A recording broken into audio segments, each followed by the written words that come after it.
आप देख रहे हैं TNB।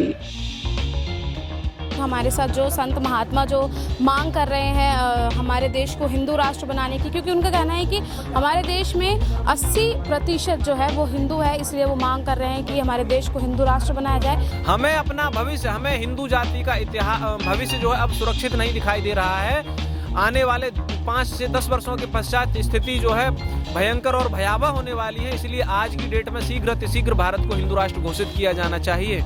गोडसे ने हिंदू धर्म की रक्षा के लिए बलिदान दिया, महात्मा गांधी ने देश की आज़ादी के लिए बलिदान दिया। दोनों अपनी अपनी जगह सही हैं, हम दोनों का सम्मान करते हैं।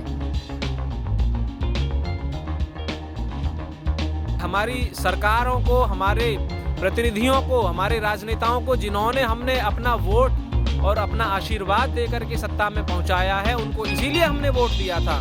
दायित्व है और उनका दायित्व, हमने उनको चुना ही इसीलिए था कि वो हमारे स्वाभिमान को हमें वापस लौटाएंगे। और हमारा स्वाभिमान तभी मिलेगा, तभी हमें प्राप्त हो पाएगा जब भारत हिंदू राष्ट्र बनेगा। नमस्कार, TNB में आप सभी का बहुत बहुत स्वागत है और मैं हूं आपके साथ निशा लकवाल। इस वक्त हम जंतर मंतर पर मौजूद हैं। जंतर मंतर पर सुबह से ही हम लोग TNB की टीम आज यहाँ पर मौजूद है। तरह तरह के प्रोटेस्ट यहाँ पर चल रहे हैं। इसी बीच एक और प्रोटेस्ट यहाँ पर चल रहा है जिसमें हिंदू राष्ट्र किए जाने की मतलब मांग की जा रही है। हमारे साथ एक आचार्य जी मौजूद हैं, उनसे हम बात करते हैं कि आखिर उनकी क्या मांग है और कब तक मतलब वो ये धरना जो है वो करते रहेंगे, या तक कौन सरकार जो है उनकी मांग नहीं सुन रही है, या वो सरकार से क्या अपील करना चाहते हैं। हम लोग यहाँ पर संयुक्त हिंदू धर्म संसद में बैठे हुए हैं अनिश्चितकालीन धरने के लिए, और हमारी मांग है कि भारत को अतिशीघ्र हिंदू राष्ट्र घोषित किया जाए। वैसे तो भारत सैद्धांतिक रूप से हिंदू राष्ट्र है। 1947 में देश का विभाजन जो हुआ था वो सांप्रदायिक आधार पर हुआ था, इसलिए भारत 1947 से ही हिंदू राष्ट्र है। लेकिन इसको संवैधानिक रूप से हिंदू राष्ट्र घोषित नहीं किया गया है, जिसके कारण करोड़ों हिंदुओं की भावनाएं आहत हैं। दुनिया में हिंदुओं की जनसंख्या 1 अरब से अधिक है। भारत में भी 80% जनसंख्या है हिंदुओं की। 94% से ज़्यादा हिंदू दुनिया भर के जो है वो भारत में रहते हैं। और भारत के हमारे जो पूर्वज थे, हमारे जितने अवतार हुए हैं, भगवान राम, भगवान श्री कृष्ण, सभी इसी भारत भूमि पर हुए हैं। पूरब से लेकर पश्चिम तक और उत्तर से लेकर दक्षिण तक पूरी भारत भूमि जो है हमारे पूर्वज ऋषि मुनियों की जो है तपोस्थली रही है।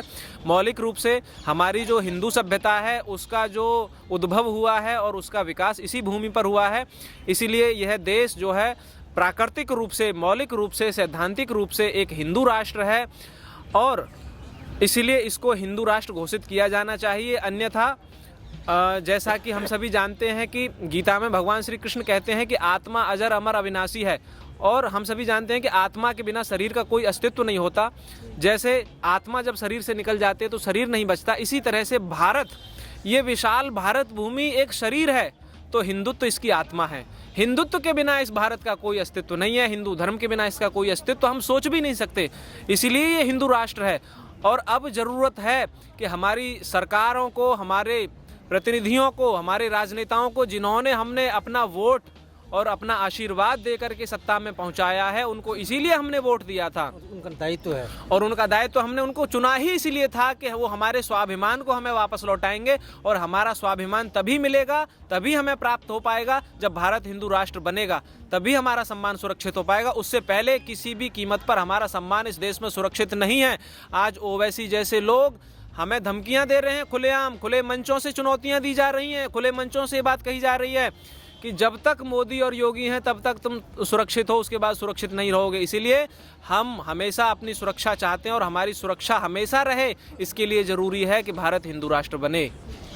मैं किसी भी मतलब पार्टी से या किसी से तुलना नहीं करना चाहूँगी, लेकिन मैं एक चीज़ ये पूछना चाहती हूँ। अभी कुछ समय पहले AIM के जो जिला अध्यक्ष थे, उन्होंने एक बात कही थी कि ओबीसी को प्रधानमंत्री बनाने की बात कही थी और अपनी कम्युनिटी से कहा था कि ज़्यादा से ज़्यादा बच्चे पैदा करें। तो इसको मतलब जैसे कि वो अपनी कम्युनिटी को आगे बढ़ाने की बात कर रहे थे, इस तरीके से आप भी कर रहे हैं, तो इसको किस तरीके से मतलब आप देखते हैं? देखिए, उन्होंने जो कहा अब ओवैसी को प्रधानमंत्री बनाने की बात, ये सिर्फ ओवैसी को प्रधानमंत्री बनाने की बात नहीं है, ये भारत को इस्लामिक कंट्री बनाने का उनके षड्यंत्र का एक हिस्सा है। वो ओवैसी को प्रधानमंत्री क्यों बनाना चाहते हैं? क्योंकि उनका लक्ष्य, एकमात्र लक्ष्य, उनकी दिन रात बस एक ही सोच है और एक ही सपना है कि भारत जो है इस्लामिक कंट्री बने। केवल एकमात्र उनका ये उद्देश्य है। इसीलिए हम ये मांग कर रहे हैं, इसीलिए हमें अपने भविष्य की, हमें अपनी आने वाली पीढ़ियों की चिंता है, हमें अपना भविष्य, हमें हिंदू जाति का इतिहास भविष्य जो है अब सुरक्षित नहीं दिखाई दे रहा है।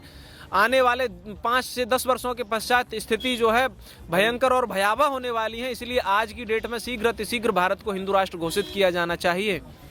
अभी हाल ही में एक वीडियो हमने देखा जी, उन्होंने रायपुर का जो वीडियो था धर्म संसद का, उन्होंने साफ तौर पर खुले मंच से कहा कि हम गोडसे का धन्यवाद करते हैं और महात्मा जी को उन्होंने गाली दी है। इसको आप किस तरीके से देखते हैं? देखिए, उन्होंने जो आप बता रही हैं मैं आप ही के मुख से सुन रहा हूँ, मेरे संज्ञान में ऐसा कुछ नहीं है, लेकिन यदि कुछ ऐसा कहा गया है तो हम उससे ताल्लुक नहीं रखते हैं जी। हमारे संज्ञान में भी नहीं है वो।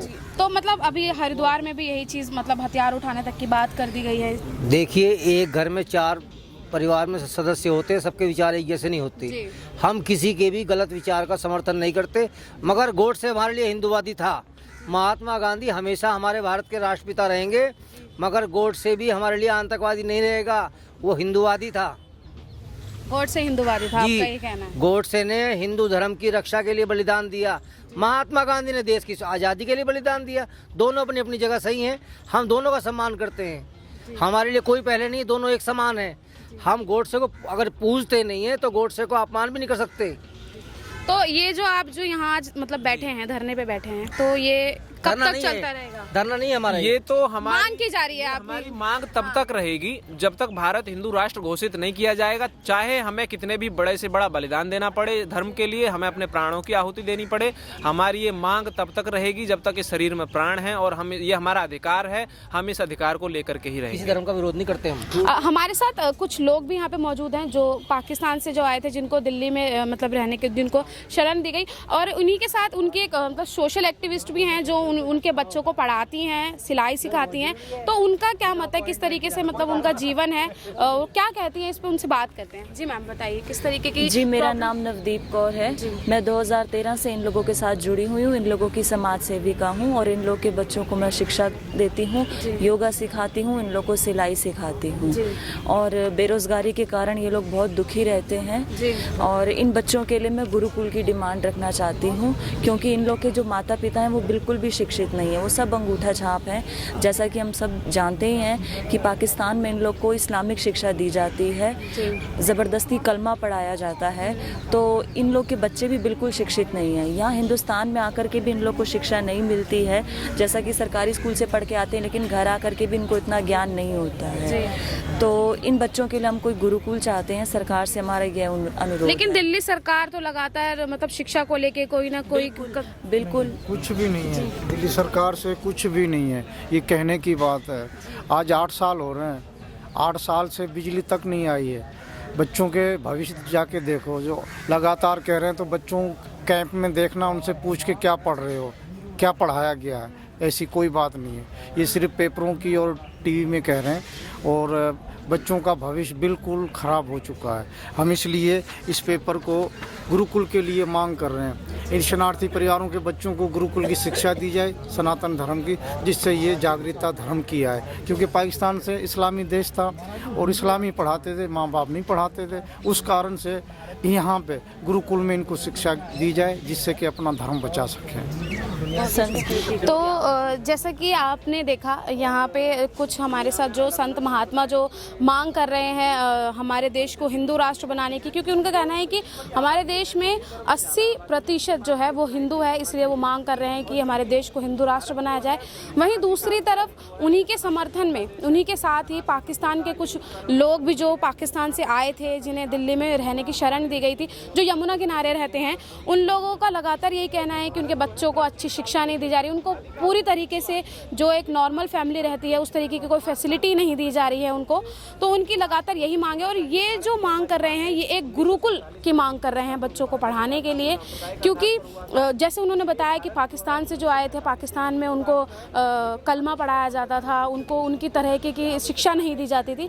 तो इनकी मांग है कि शिक्षा हो, और वहीं दूसरी तरफ मांग की जा रही है कि भारत को हिंदू राष्ट्र बनाया जाए। कैमरा पर्सन शुभम के साथ मैं निशा लखवाल, TNB न्यूज़, दिल्ली। हमारे नए अपडेट्स पाने के लिए हमारे चैनल को सब्सक्राइब करें और बेल आइकन पर क्लिक करें। साथ ही हमारे वीडियोस को लाइक और शेयर करना ना भूलें।